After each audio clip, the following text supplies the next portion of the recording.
I really hate the fact that I'm making this video right now.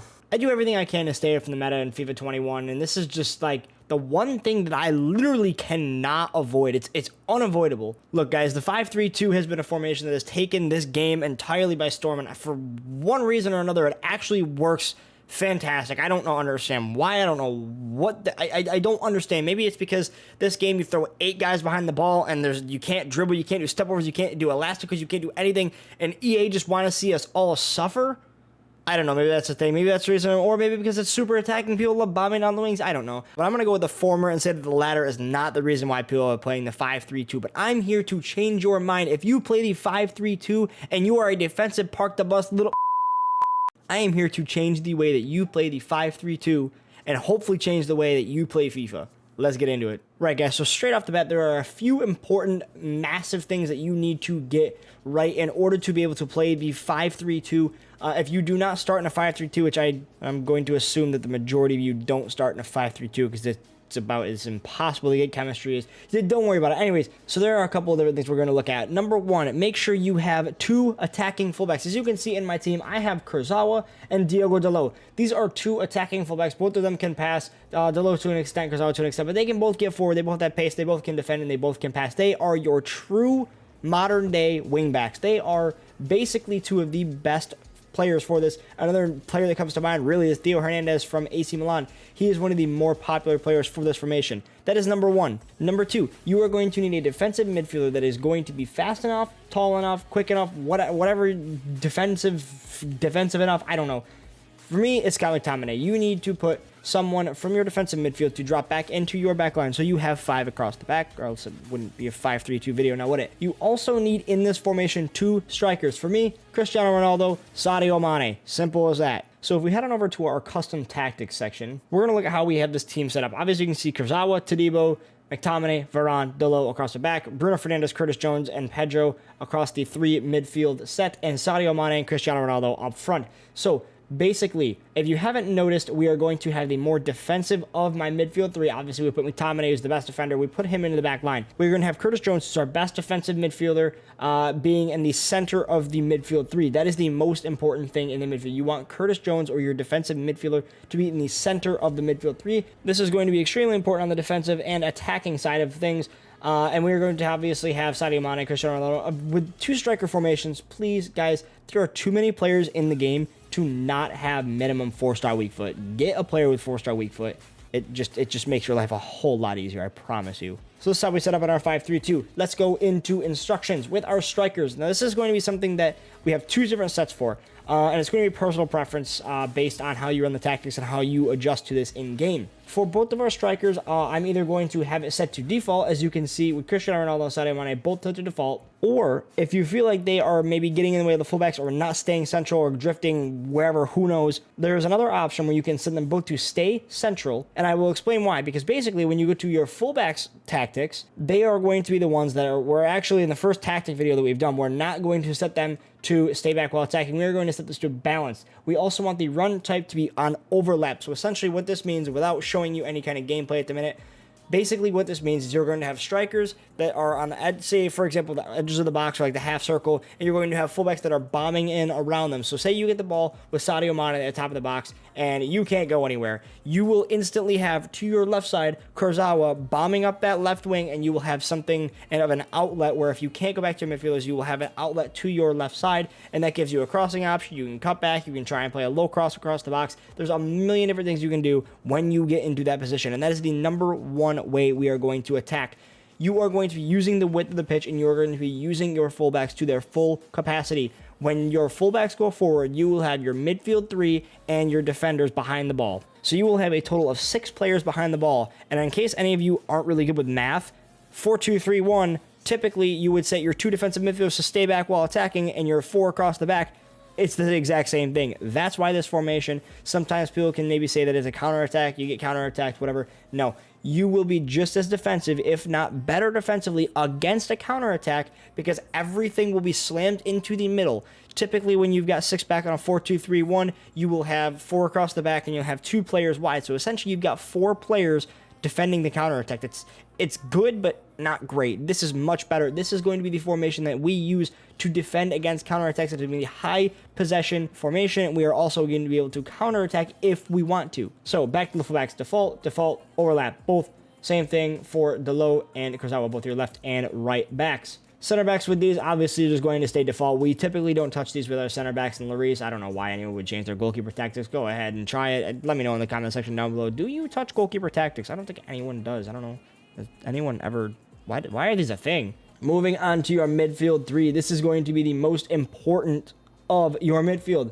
You need to set this to cover wing because for some ungodly reason, EA think that you want your midfielder, your defensive midfielder, to be playing out and guarding the other opponent's team's fullbacks, or you want Curtis Jones to be marking Marcus Rashford as he's bombing down the wing. I don't know. It doesn't make sense to me. So cover center, cover center, cover center for all of these players. Stick to position is also going to be extremely important for all three of these guys. Attacking support, you are going to want your defensive midfield. Your central midfield is going to be your defensive midfield. You want him to stay back while attacking. This is to completely avoid you getting 100% caught out on counterattacks, because if you get everyone forward, you're done. Another important thing that I've done some testing with is support on crosses. Your defensive midfield, we want him to stay on the edge of box for cross, because for some odd reason in this formation, when you don't use that, for some reason, they go flying into the box. And actually, Todibo goes flying into the box for some reason. I don't know why. I really don't. And we're going to set their interceptions to aggressive interception. This is going to help with the counterattacks. This is going to be one of the more important parts of stopping the counterattack, because essentially when your opponent gets the ball in their box, they're going to be just inshallah and triangle down the center of the pitch. So you are going to have him set to aggressive interception. Worst case, he doesn't get it. You're tight to the attacker. You can just turn around and get the ball, and you've got three center backs right there, and both your fullbacks tracking back. Now, Bruno Fernandes and Pedro are both my more attacking midfielders, but they're also not going to be super flying forward, because you still want to have an outlet. When you get both your wingbacks going forward, which is the most important part, you have four people in your attack, because Kurzawa and Delo will both be equal with your strikers, if not just slightly behind them. So it's almost to a point where we don't want them to stay back while attacking, but it's more balanced. So we want them to both be set to balance, both your central attacking midfielders set to balance attacking support. Again, stay on edge of box for cross for both of them, because you don't want to get 100% caught out. And if you're crossing in, both your strikers will be in the box. You don't want to have Cristiano Ronaldo be forced out of position by Pedro Goncalves. I don't even know if I'm pronouncing his name. Calves. I don't even know. Pedro is not going to be misplacing Ronaldo on a header. We want Cristiano Ronaldo on the end of the header. Normal interceptions for both of these two. We have Curtis Jones set to the one that's aggressive interceptions, but we don't want these guys super overcommitting, and we don't want all three of our center midfielders really overcommitting for anything. And that basically covers your central midfield role. Obviously, it's everything default and cover center, and then stay on the edge of box for cross for both your two outside central midfielders. Outside central midfield is kind of a double negative, isn't it? And Curtis Jones, stay back while attacking, stay on edge of box for cross, aggressive interception, stick to position, and cover center. And we've already gone over the striker formation, so on to the in-game tactics for the 5-3-2. So this formation is one that's going to be naturally wide anyways, because you're attacking with the width. So we're going to have this 3 width. There will be some pros and some other formation guides that will tell you to go extremely wide with this, and there's a reason why I don't want to go extremely wide. A lot of the time this year, players that you were playing against will counterattack, and they will be trying to bomb it down the center of the pitch.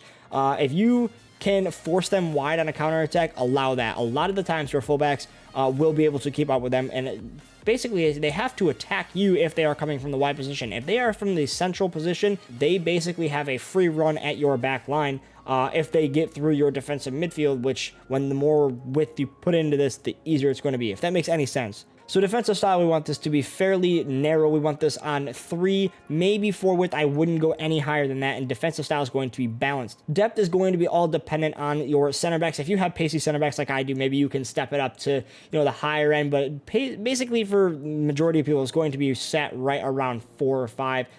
With the pace that is in the game with Kylian Mbappe and Team of the Years, I would recommend maybe even stepping it a bit low, even if you do have pacey center backs. This is going to be a formation where on occasion you will get caught out because it's just the nature of the formation. When you do play with essentially 3 at the back on attack and you do play with more progressive wingbacks, you are going to get caught out on occasion.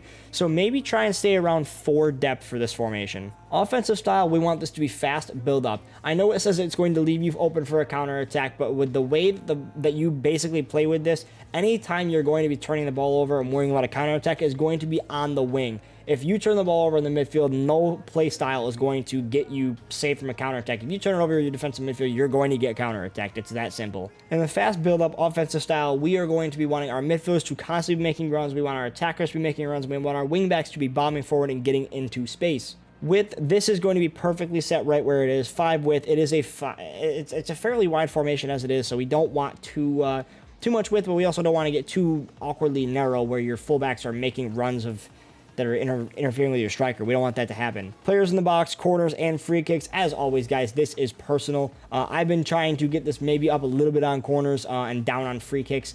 But like I said, it's completely personal. So I'm going to get into a game now and show you exactly what I mean by how you are going to attack. I'm going to demonstrate both the fullbacks going forward and overlapping around your 2 strikers and how you are going to play with your midfielders. Essentially, you are almost, in theory, playing a bit of a triangle. So say you've got both your fullbacks going forward. We'll say, for example, the left side where we have Bruno Fernandes, our left center mid, Kurzawa moving forward, and Mane as our left striker. If you get the ball with Bruno Fernandes, you're going to be either playing it to Sadio Mane, who then plays it to Kurzawa, or Kurzawa to Mane to Bruno, or Bruno to Kurzawa to Mane. You get the whole point. It's just basically a bunch of triangles in the midfield.